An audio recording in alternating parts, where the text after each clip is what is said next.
Hello folks, and welcome back to my tour series, which seems to be happening now, in VR, flying helicopters around incredible cityscapes. And whilst talking about VR headsets, and today's video is all about comparing the Quest 2 to the Pico 4.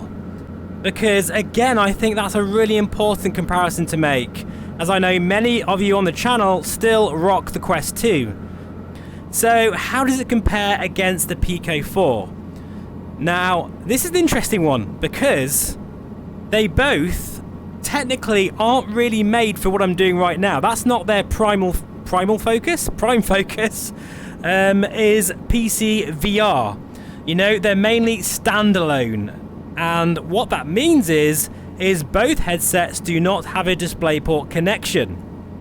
Yeah, that's a bit of a problem, especially when you're powering it with, say, well, a 3080, 3070 or 20 series graphics card.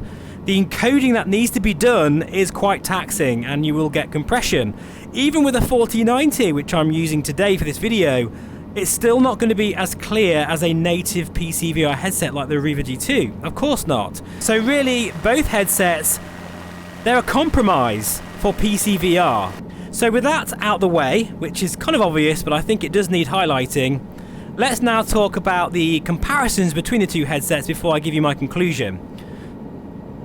Now, the Pico 4, what does it do better than the Quest 2? Well, quite a lot actually.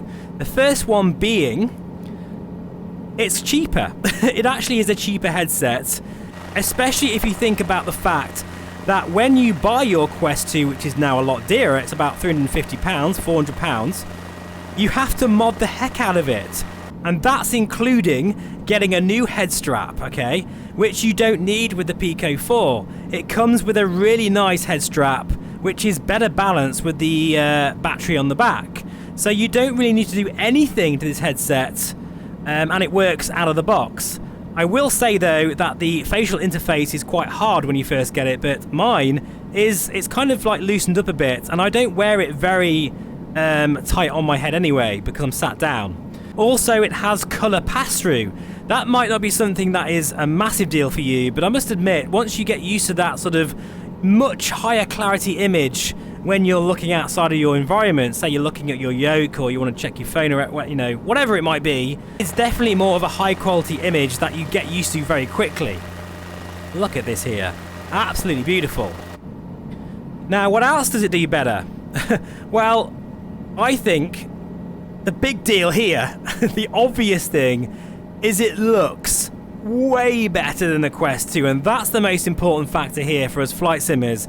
It has pancake lenses over the traditional Fresnel-based lenses with concentric rings.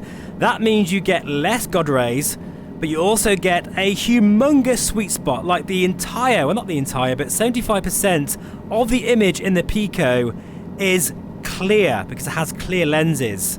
So, you know, it's almost on par with the Vario Aero when it comes to the sweet spot.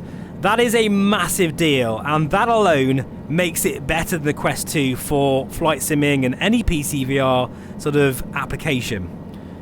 Right, before I start talking any more about these comparisons, I just want to mention that this video today is proudly sponsored by FS Academy, because they do provide the best tutorials for MSFS right the way from a GA pilot to a airline captain.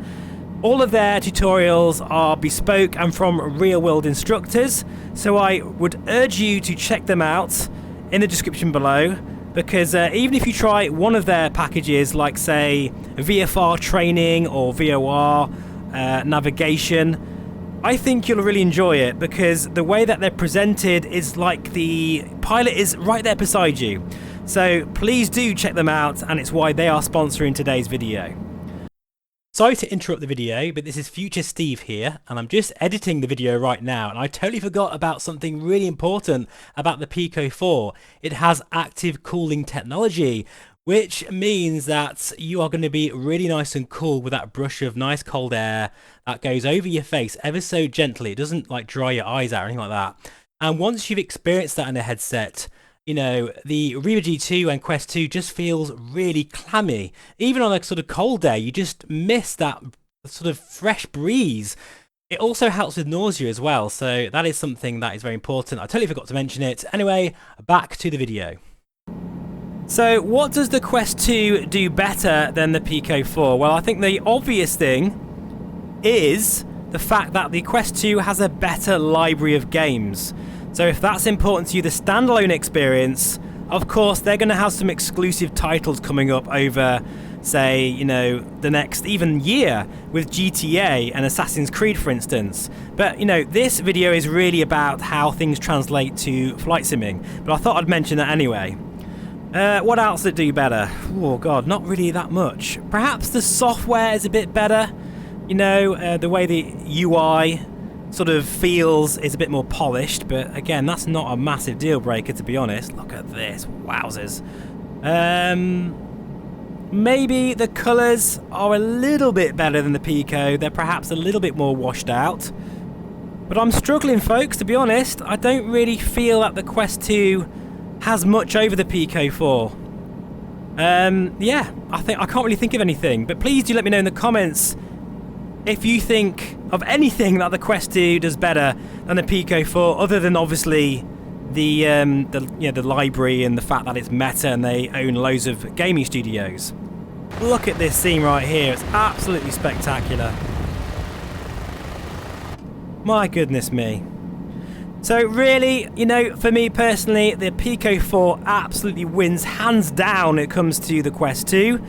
It is the new leader for the sort of best value for headsets sort of crown. Do you know what? I better get some lights on here, you know. Thank you so much for watching. As always, I really do appreciate it. Please feel free to subscribe, and I'll see you again very soon. Bye bye for now.